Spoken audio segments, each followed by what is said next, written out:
चलो let start. अब मेरी तरफ ध्यान दे दो, सुनो। ए जामी जिम्मे में पढ़ गए कुन हम जो पढ़ रहे हैं वो क्या पढ़ रहे हैं? एनिमल किंगडम 11th क्लास के सिलेबस का चैप्टर नंबर 1 और आज मेरा है इसमें लेक्चर नंबर 1। हमें पढ़ना है डाइवर्सिटी और क्लासिफिकेशन ऑफ एनिमल किंगडम। फिलहाल आप स्टार्ट करने के पहले याद रखो हम एनिमल्स को ब्रॉडली 3 हिस्सों में डिवाइड करते हैं। एक है नॉन कॉर्डिएटा, पढ़ो बेटा, नॉन कॉर्डिएटा। दूसरा है हेमिकॉर्डिएटा, तीसरा है कॉर्डिएटा। तो 11th क्लास के इस बुक में नॉन कॉर्डिएटा के फाइला मेंशन है। याद रखो मेरी बात, फाइलम्स नहीं है, फाइलम सिंगुलर है और उसका प्लूरल फाइला है। एनिमल किंगडम के फाइला जो हमें पढ़ने हैं मेजर वो ये है पॉरीफेरा, पढ़ो Porifera, Coelenterata, Ctenophora, Platyhelminthes, Aschelminthes, Annelida, Arthropoda, Mollusca, Echinodermata. यहां तक ये फाइला आते हैं किस सेक्शन में? नॉन कॉर्डिएटा में। हेमिकॉर्डिएटा कोई सेक्शन फर्दर नहीं है, फिलहाल है कॉर्डिएटा। कॉर्डिएटा के हम दो करते हैं, दो हिस्से, 2 सब class. Number 1 Protochordata and Vertebrata. जो कल एग्जाम हुआ 11th का, अभी जो 11th का एग्जाम हुआ उसमें ये क्वेश्चन आया था, लॉन्ग आंसर। आप कमेंट कीजिए, all vertebrates are chordates but all chordates are not vertebrates. उसका आंसर ही क्लासिफिकेशन था, because some chordates are also Protochordata. आगे मैं पढ़ाऊंगा, इन्हें हम नाम देते हैं एक्राइनेटा भी।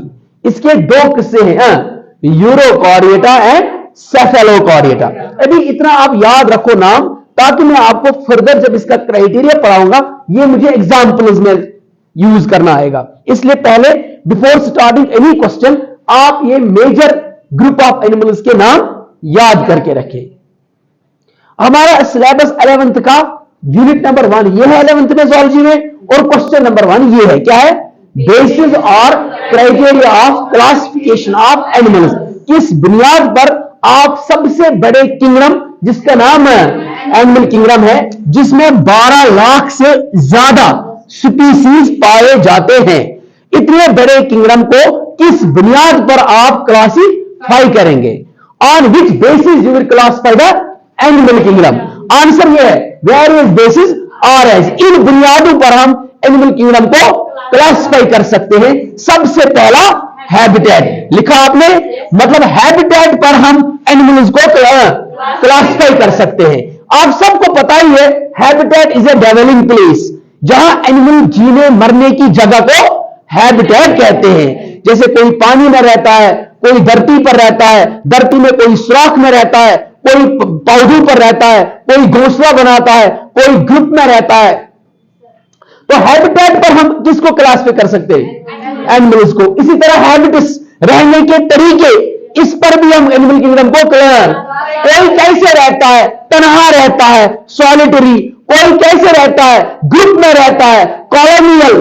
कोई कैसे रहता है? हवा में रहता है, एरियल। Is it clear? कोई दरिया के बैंक पर रहता है, कोस्टल। कोई समंदर के बॉटम पर रहता है, बंदास। तो रहने की जगह और रहने की जगह को हैबिटेट और रहने के तरीके को हैबिट्स कहते हैं। हैबिट्स की बुनियाद पर भी हम एनिमल्स को क्या पढ़ रहे हैं आप? बड़ा बता मेरे साथ बेटा। बेसिस और criteria of classification of animals. किस बुनियाद पर आप एनिमल किंगडम को क्लासिफाई कर सकते हैं? ये है नीचे दिए बुनियाद जिस पर हम एनिमल किंगडम को, पहला है हैबिटेट, दूसरा है हैबिट, तीसरा है लेवल ऑफ। इसका मतलब है एनिमल बॉडी जो आपके पास है, मान लो ये मेरे पास एक एनिमल है, मान लो ये मेरे पास एक एनिमल है, मान लो ये मेरे पास एक एनिमल है, फिश। आप इन एनिमल्स को इस बुनियाद पर भी क्लासिफाई कर सकते हैं लेवल ऑफ, जिसका मतलब है ये इनका जिस्म किस लेवल का बना हुआ है।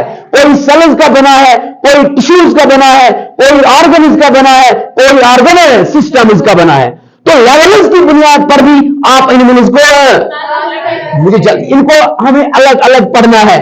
फिलहाल मैं इनके नाम बता रहा हूं। तीसरा है बॉडी, प्लान, बॉडी प्लान। आगे मैं बताऊंगा इनकी बॉडी प्लानिंग, इनके जिस्म का डिजाइन कैसे हुआ, कैसे है इनका जिस्म का डिजाइन। कोई सेलुलर डिजाइन है, सेल्स की वजह से न्यूट्रिशन करता है, सेल्स की वजह से डायरेक्ट एक्सक्रीशन करता है, उसको हम कहते हैं क्या प्लान।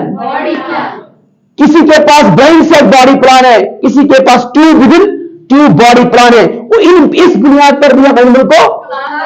तीसरा है जर्म लेयर्स।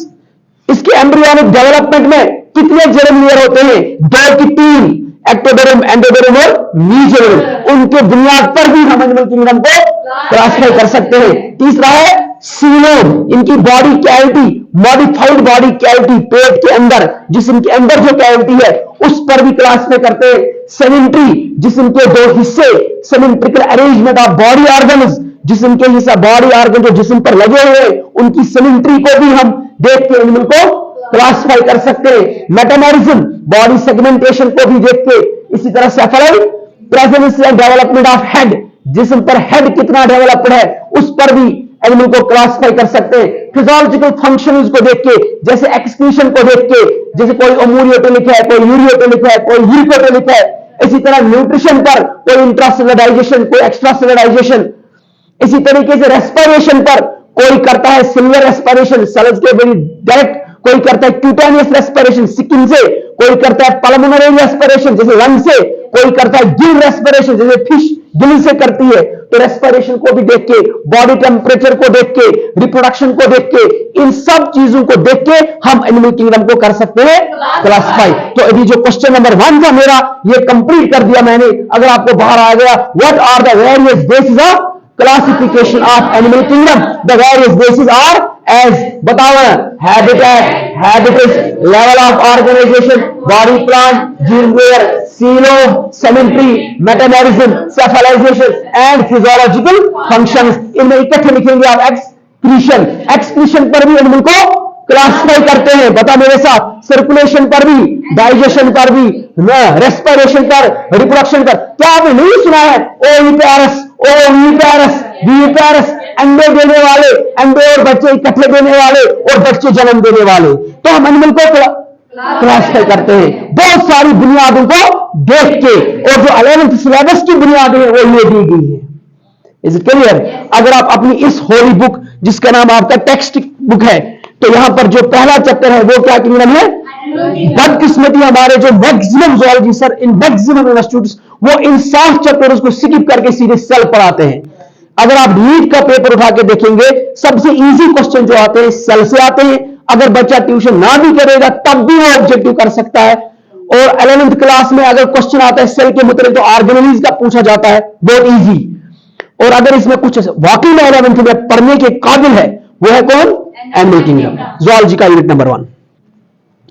एनिमल किंगडम मैंने आपको परसों ही बताया एक कहानी इसकी, और आज ये पढ़ा रहा हूं मैं। ये देखो basis of classification, basis of classification. ये देखो इसने बताई लेवल ऑफ, मैंने यहां पर बताया लेवल ऑफ। सर आप हैबिटेट कहां है?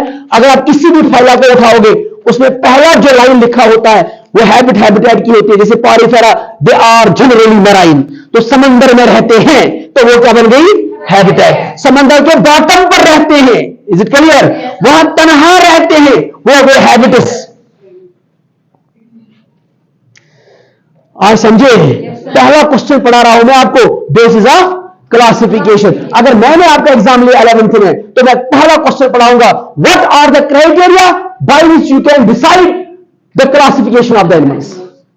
तो आगे आपको आंसर लिखना है, इज इट क्लियर? इसमें हम सबसे पहले आज का क्राइटेरिया उठाएंगे हैबिटेट। लिखते जाओ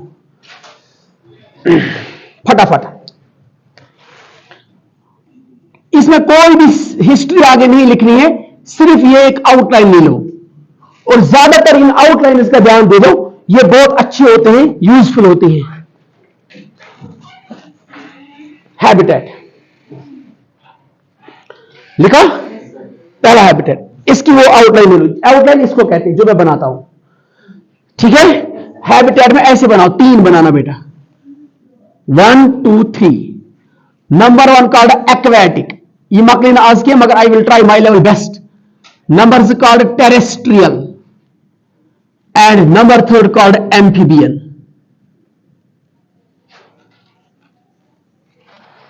आज हम इंशाल्लाह एक्वेटिक को कंप्लीट करने की कोशिश करेंगे। Aquatic, aquatic, terrestrial and amphibian. Aquatic में आप नीचे एक ग्राफ बना दो, इसमें लिखो number 1 fresh water, fresh water, number 2 marine water, number 3 brackish water,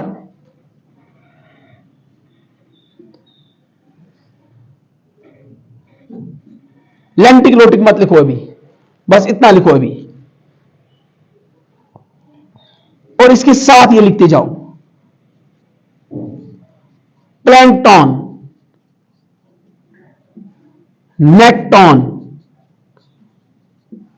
बेंथॉस, pelagic भी लिख सकते हैं आप, कभी न्यूस्टॉन भी लिख सकते हैं आप, कोस्टल लिखो COASTL। रुको यहां तक, इन टर्म समझाओ सारे से क्या गए लिखा आपने। आज हमने क्या उठाया, पहला क्वेश्चन किया हमने क्लियर, वो हो गया, उतना ही उसका आंसर है। अब क्वेश्चन नंबर 2 हैबिटेट पढ़ रहे हैं हम, पहला क्राइटेरिया पढ़ रहे हैं हम। याद रहा आपको क्या पढ़ते हैं? पचमन निबिर की तो पढ़ना हो तो त्राठ, क्या उस पढ़ना होना, नशा पता क्या उस पढ़ना हो, ये पढ़ना हो तो पढ़ना हो त्राठ। याद करो क्या पढ़ा रहे थे हम। आज हमने अभी तक मैंने आपको 3 क्वेश्चन पढ़ाए। What are the various taxonomic groups of animal kingdom, ये दिया नाम मैंने, non Chordata, Hemichordata, Chordata. What are the various phyla of non Chordata, लिखा पॉरीफेरा, सीलेंट्रेटा, एटसेट्रा एटसेट्रा। अच्छा, आपने ये एनिमल के जो टैक्सोनॉमिक ग्रुप बनाए किस बुनियाद पर बनाए, तो लिखा मैंने basis of classification, habitat, habits etcetera etcetera. अब बताओ मैं एक एक करके क्या, ये क्या, ये क्या, ये क्या, ये क्या, ये एक एक करके पढ़ने हैं, तो 1 बाय 1 करके पहला पढ़ा हमने। अब बताओ बाहर जाके किसी को बोलोगे व्हाट इज ए हैबिटेट, ज्यादा आप 11th में हायर क्लास में पढ़ रहे हैं, वो दरकाव की तरह मजमून नहीं लिखना है, सिंपल लिखो डेवलिंग प्लेस, डेवलिंग प्लेस, सीधे लिखो ब्रीडिंग प्लेस, कोई बात नहीं, सीधे लिखो प्रोटेक्शन प्लेस, सीधे लिख सकते हैं आप न्यूट्रिटिव प्लेस, डेवलिंग प्लेस, जीने मरने की जगह, जहां एक एनिमल अपनी जिंदगी की शुरुआत करता है और अपनी जिंदगी गुजारता है, अपना लाइफ स्पैन मुकम्मल करता है, फिर जिस जगह पर वो मर जाता है उस जगह को हम हैबिटेट कहते हैं। सिंपल में अगर हम कह सकते हैं रहने की जगह, वो हैबिटेट कहते हैं।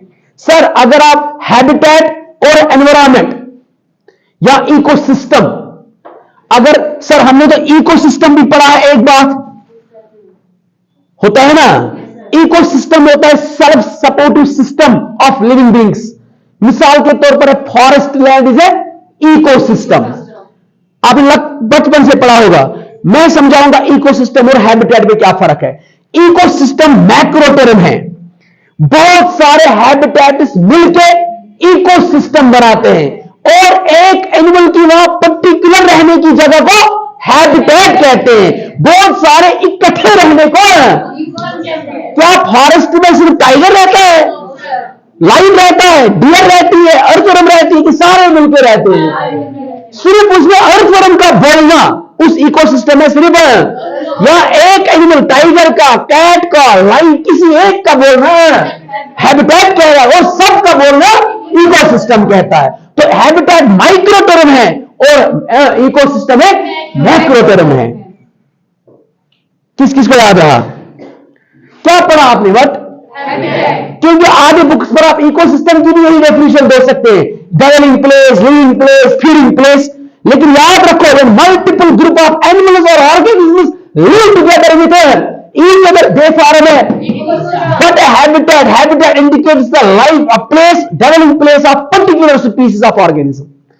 एक मखसूस जात की रहने की जगह को हैबिटेट कहते हैं, बहुत सारे जात इकट्ठे रहने को इकोसिस्टम कहते हैं। किस किस को याद रहा? क्या रहा आपको याद? बता बेटा, habitat, dwelling place, feeding place, breeding place, protective place, living place, इस सब को अच्छा, आपने कभी ये सुना है निश? निश, NICHE, निश नहीं सुना है? ये भी एक टर्म है।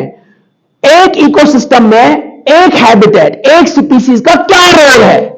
What is the profession of a species in A habitat? जैसे आप कहते हैं the eagle is a scavenger, is a cleaner of the environment, तो वो उसका प्रोफेशन हो गया एनवायरमेंट में, सफाई कर्मचारी, तो that is called the wish.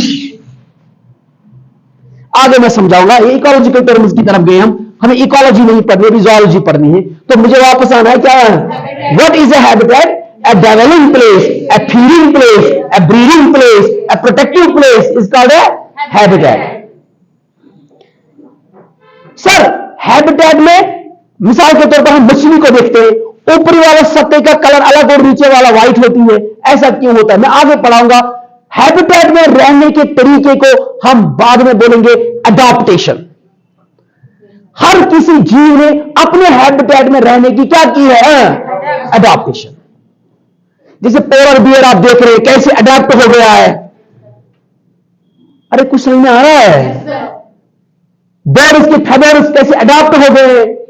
Biology कहती है कि किसी भी ऑर्गेनिज्म का जो कैरेक्टर है, जो उसको उस एनवायरमेंट में रहने के काबिल बनाता है, वो एवोल्यूशनरी अडैप्टेशन है। क्या है? उन्होंने ऐसा करना सीखा है, अगर वो ना करते तो वो उस हैबिटेट में नहीं रह सकते। और गडिया और सर राज क्या पढ़ रहे हैं अभियान? आगे बढ़ो, हम इतना याद रहा आपको। हम हैबिटेट की बुनियाद पर एनिमल्स को दोनों में कल पढ़ाऊंगा पानी फेरा, तो आपका क्वेश्चन नंबर 1 होना चाहिए what is their habitat. Sir कहां रहते हैं? इसी तरह पढ़ाऊंगा ना सीलेंड्रेटा, क्या क्या? तो आपका question number 1 what is there, कहां रहते हैं? Address, address, you can say habitat is address of animal. कुछ समझ में आ रहा है? मिसाल के तौर पर आप मेरे पास आई, मैंने आपसे पहले पूछा बेटा क्या नाम है? सर ये नाम है। कहां रहते हो? It's a introduction. सिमिलरली हम पढ़ेंगे कल मिसाल के तौर पर टीनो थोड़ा, क्या बोले हैं? इसलिए मैंने नाम दिए, फिर बच्चों को बेचारों को पढ़ना भी नहीं आते। क्या नाम है? तो आपका क्वेश्चन नंबर 1 क्या होना चाहिए? इनका कहां रहते हैं? और घड़ी में वर्ड्स और मार्क। मिसाल के तौर पर बना पड़ा फाइल है, शाबाश, तो क्वेश्चन नंबर 1 क्या होगा? तो मैं बताऊंगा और आर्कियाटिक, ये रहते हैं पानी में, तो बन गया उनका क्या? एड्रेस। मेरी बात समझ में आ रही है? बताओ ऑन द बेस ऑफ, आगे बोलो, ऑन द बेस ऑफ, देखो कितने एनिमल है? 12 लाख स्पीसीज से 12 लाख से ज्यादा उनकी स्पीसीज है, और सबको बायोलॉजी वालों ने सिर्फ 3 हिस्सों में तकसीम किया है। बोलो 12 लाख स्पीसीज के एनिमल्स 3 ही हैबिटेट में रहते हैं। या रहते हैं पानी में तो हो गए एक्वेटिक, या रहते हैं लैंड पर तो हो गए टेरेस्ट्रियल, या आधी जिंदगी गुजारते हैं पानी में, आधी जिंदगी गुजारते हैं टेरेस्ट्रियल में, तो हो गए एम्फीबियन। लेकिन यहां पर मैं एक स्टार रखूंगा, जो आपको एम्फीबियन की डेफिनेशन याद है वो गलत है, आगे पढ़ाऊंगा मैं आपको। आप बोलेंगे मुझे एम्फीबियन वो है जो पानी में भी रहते हैं और जमीन पर भी रहते हैं। फिर मैं बोलूंगा क्रोकोडाइल भी तो रहती है उधर भी और इधर भी, क्या क्रोकोडाइल हो गई एम्फीबियन? नो सर, वो होगी रेप्टाइल। तो इसलिए आप वेट करना बेटा, जो आपको इसके मतलब याद है, बड़ा इंटरेस्टिंग जाएगा वो वाला पार्ट। फिलहाल यहां से आएंगे, बोलो मेरे साथ, मैं मुझे लेट हो गया। On the base of habitat animals are of, शाबाश, animals are of, which develops in water are called aquatic। मेरे साथ बोलो which develops in water are called, which develops on land are called। बस एक याद रखो, फिर मैं आगे बताऊंगा आपको इसकी कहानी। सबसे पहले ज्यादातर जिंदगी पानी में ही है दीदी, अब याद आया आपको? अब सुनो मेरी तरफ, एक्वेटिक एनिमल्स में भी सर, चलो बताओ, मैंने कहा है मछली जल की, आपको ये लग रही थी राइम, मगर ये एक्चुअली बायोलॉजी पढ़ा रही थी बच्ची को। वो बोल रहा था मछली जल की रानी है, the habitat of the fish is water, जीवन इसका पानी है, that can survive only in the water. हाथ लगाओ तो डर जाएगी, because she want protection from your predation. जब आप उसे हमला कर रहे हो, बचा रही थी आपको, और पानी में छुप रही थी। बाहर निकालो तो change habitat she will die. वो बच्चे को राइम नहीं पढ़ा रही थी, वो बच्चे को एक्चुअली बायोलॉजिकल कंसेप्ट दे रहे थे।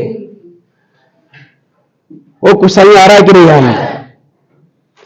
पढ़ाओ पहले क्या पढ़ रहे हैं आप? एक्वेटिक। बोलो, the animals which dwell in water, या the animals whose habitat is in water are called what animals? हाँ, बायोलॉजी में उनको आग भी एनिमल कहते हैं जो पानी में रहते हैं। फिर हम कह सकते हैं एक्वेटिक बर्ड्स, पानी पर dependent bird, aquatic fishes, aquatic amphibians, कुछ भी जिसको पानी में जिंदगी डिपेंडेंट है उसको हम एक्वेटिक कहते हैं। क्या कहते हैं? बॉटनी में आप पढ़ेंगे एक्वेटिक प्लांट्स। जहां भी आप एक्वेटिक वर्ड सीखेंगे तो बोलना कि उनका हैबिटेट वाटर है।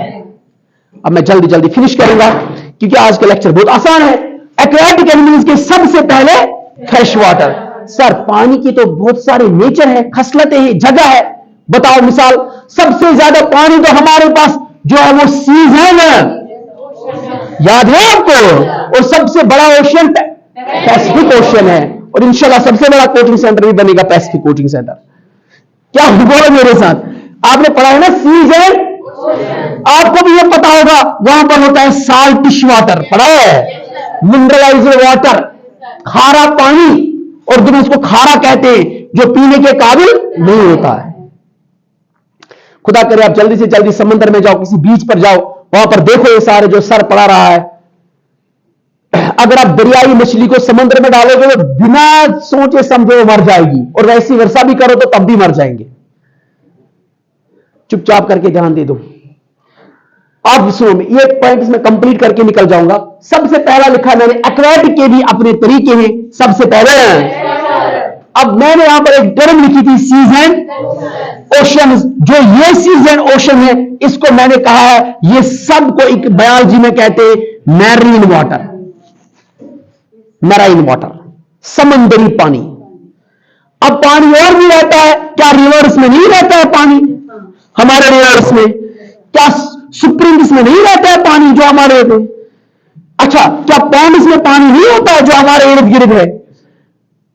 अच्छा, पॉन्ड्स, रिवर्स, स्प्रिंग्स देखा आपने? स्वैम्प्स। अच्छा, जो झील होते हैं हमारे पास उनमें नहीं होता पानी, लेक्स में।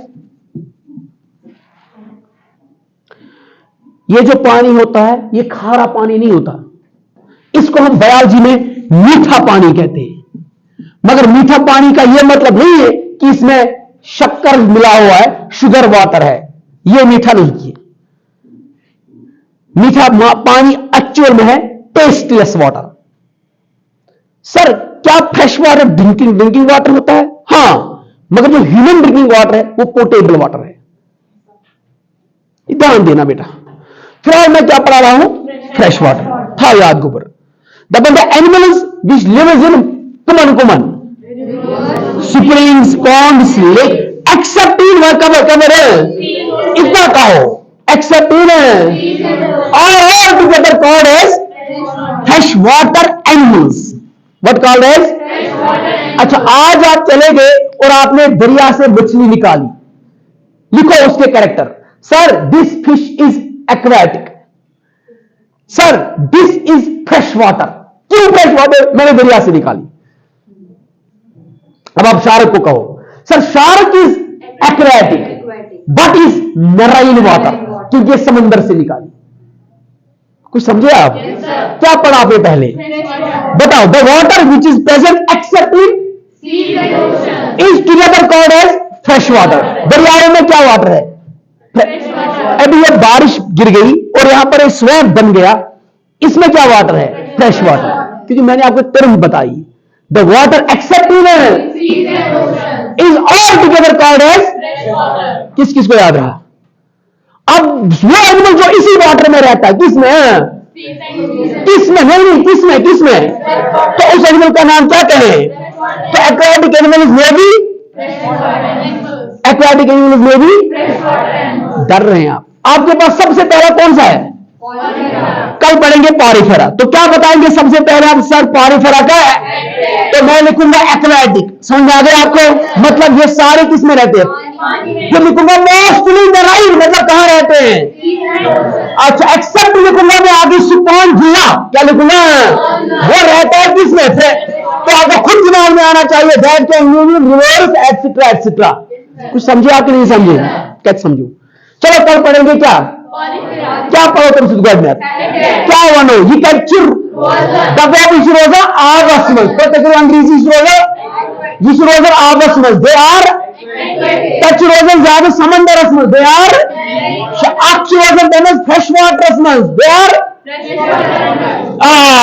ये कार्य में पढ़ी किताब ये गई चेन किताब, ये हमारी गॉड में लिखित दे जनरली आर मैराइन, मतलब क्या वो पता तो ब्याह करेंगे।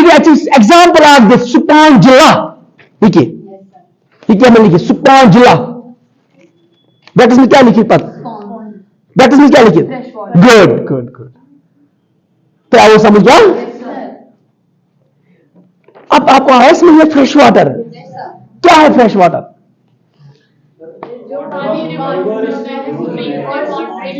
एक ही बात बताओ, the water which is present except in seas and ocean is called what water, is given शार टेक्निक दैट यू झील डाल Tammaskod is given. Once a झील that's a fresh water की marine water.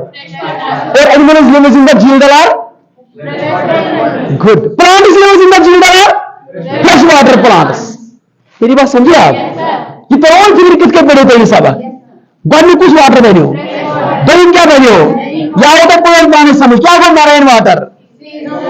The animal is living seas and oceans. The animal is living seas and oceans. सुना है कभी आपने sea horse, सुना है कभी आपने शार्क, ये नाम के बेसिक्स आपने सुने कभी, ऑक्टोपस नाम सुना है, ये कहां से पाते आप सब, आपने कभी व्हेल सुना है नाम, डर क्यों रहे, सुना है कभी व्हेल नाम, कहां से ढूंढ रहे आप, सीज एंड, उन सारे एनिमल्स को क्या लिखोगे आप, मैराइन वाटर एनिमल्स। अब मछलियों के भी दो हिस्से हो जाएंगे, वो मछलियां जो दरियाओं में होंगी तो फिशेस, और वो मछलियां जो समुद्र में होंगी तो मैराइन वाटर फिशेस। डर रहे आप तो सुना सुई तो मुझे क्या पड़वास है गोड़ा कस किस्म है हैबिटेट के लिए क्या तमस क्या पढ़न क्या गो एक्वेटिक ये मीम रोजन जा तमस कुछ गो बढ़ने क्या गई फ्रेश वाटर ये रोजन जा एक्सेप्ट तलकुमा मजबूत है दरिया animals lake animals spring animals is it clear तब क्या पढ़ोगे आप क्या गई marine water seas and oceans पाकड़ क्या गो ब्रैकिश वाटर डर रहे हैं आप क्या वाटर है डरो मत क्या वाटर आपने समंदर देखा कि नहीं समंदर हाँ सर और यहां से आया दरिया में कौन वाटर था समंदर में कौन वाटर है मैराइन वाटर और वो प्लेस जहां पर ये पानी मिलता है वो प्लेस जहां पर ये पानी है और उसका नेचर चेंज होता है। आप लोगों ने आजकल अक्सर सुना है वो अटलांटिक ओशन और पैसिफिक ओशन का एक बैरियर जहां पर दो पानी आते इकट्ठे मगर मिलते और बायोलॉजिस्ट उसको डिस्कवर कर रहे हैं। ये सूरह अर-रहमान में लिखा था मैंने दो दरियाओं के बीच उनके एक बैरियर रखा जिसकी वजह से दो पानी मिलते। काश आप पढ़ते, आज आप देखना गूगल पर अटलांटिक ओशन और पैसिफिक ओशन की एक ऐसी जगह है जहां इस समंदर का पानी और इस समंदर का पानी मिलता है नजदीक आता है मगर एक दूसरे से मिक्स। आज बायोलॉजिस्ट उस पर रिसर्च कर रहे हैं। 2010 में एक फोटोग्राफर ने उसका फोटो उठाया था और रिसर्चर उसके पीछे पड़े। वो उसके बहुत सारे रीजन बोलते हैं कि दो समंदरों का पानी क्यों एक दूसरे के पास आके भी एक दूसरे मिलते तो रिसर्च करने से वो बोलते हैं there is a difference between the water of two oceans.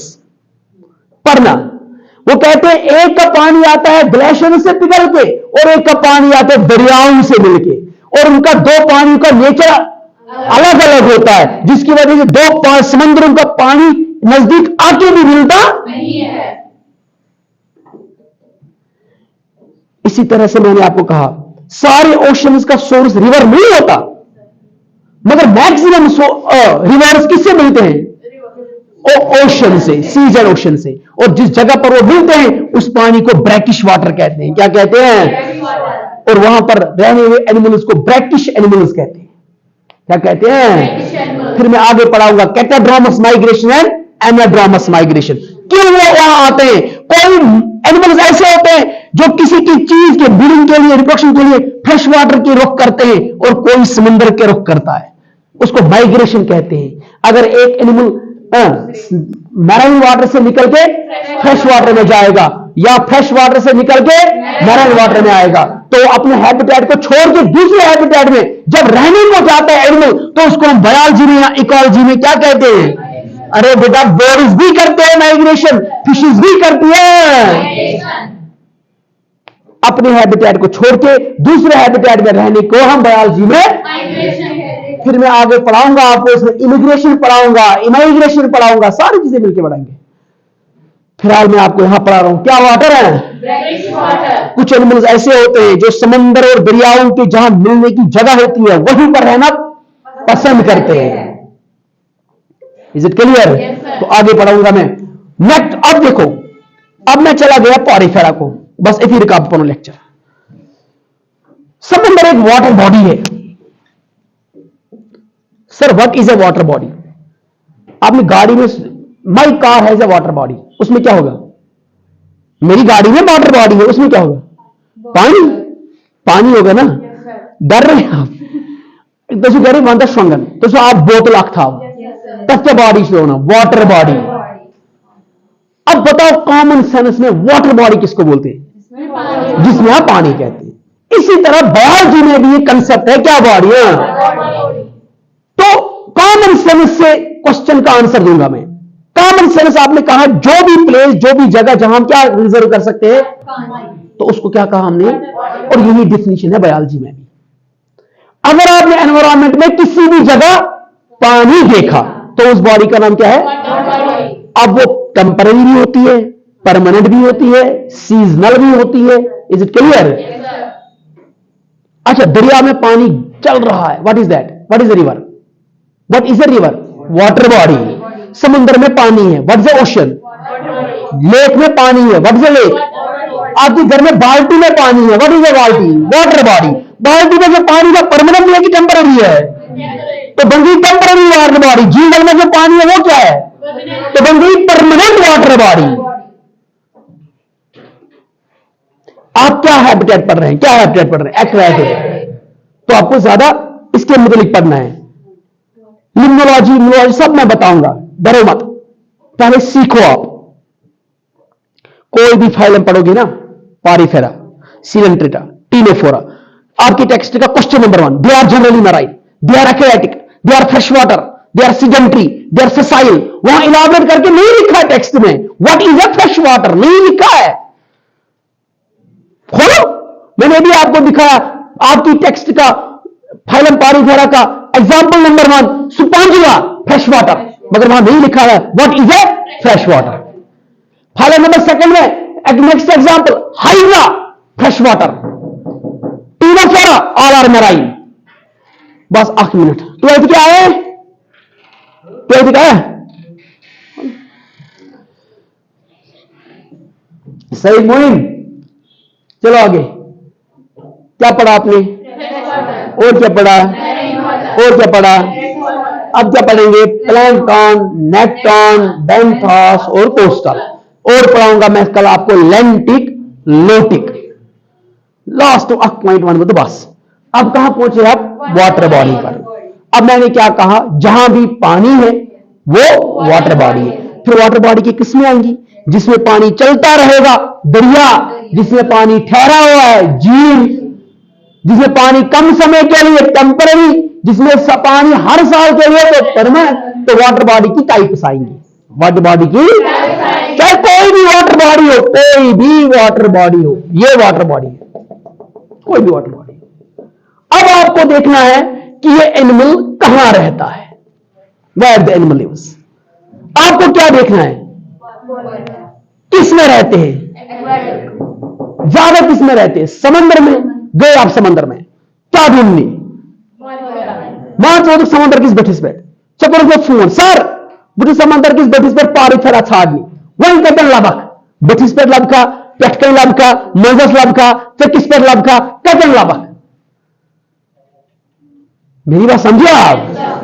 Habitat इतना ही नहीं होता कि आप पानी में रहते हैं, लैंड पर रहते हैं कि कहां रहते हैं। उसके बाद और टर्म्स आती है, आप लैंड पर रहते हैं तो कहां रहते हैं, पानी में रहते हैं तो कहां रहते हैं। Is it clear? जल्दी जल्दी बना कि पका मुझे पका।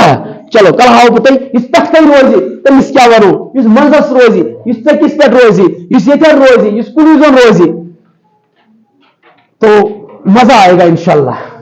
ये जो आगे क्राइटेरिया पढ़ेंगे हम, इनमें और ज्यादा मजा है। और let us glance my lecture. आज क्या पढ़ा आपने मेरे पास 11th का यूनिट नंबर 1, क्या कॉल्ड है, क्या नाम है उसका? What is animal kingdom? The largest kingdom of organisms. They are broadly classified into how many types? बोलो नाम मेरे साथ, नॉन कॉर्डिएटा, एनिकॉर्डिएटा एंड, अच्छा नॉन कॉर्डिएटा के फाइला के नाम बताओ। Porifera, Coelenterata, Cteno, Platyhelminthes, Aschelminthes, Annelida, Arthropoda, Mollusca, Echino. ये सीक्वेंस बेटा चेंज मत करना। तो ये बोलेगा गोड़पर्व, सीलेंट्रेटा, पतपर्व, कॉरिफेरा, तो कुछ नहीं चलेगा। ये एवोल्यूशनरी फाइलोजेनिक रिलेशनशिप्स है। बायोलॉजी कहते हैं पहले ये बने, इनसे ये बने, इनसे ये बने, इनसे ये बने, इनसे ये बने, तो इसलिए आप इस सीक्वेंस को चेंज नहीं कर सकते। तो ये किनके नाम रखे आपने? फाइला के। बताओ आपने ये फाइला और एक क्लासिफाइड एनिमल किंगडम को किस बुनियाद पर किया? क्वेश्चन क्या नाम क्या है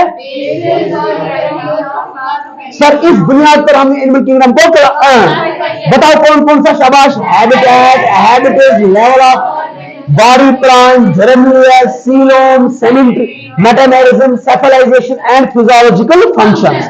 इनको देख के हमने इस एनिमल किंगडम को कराया।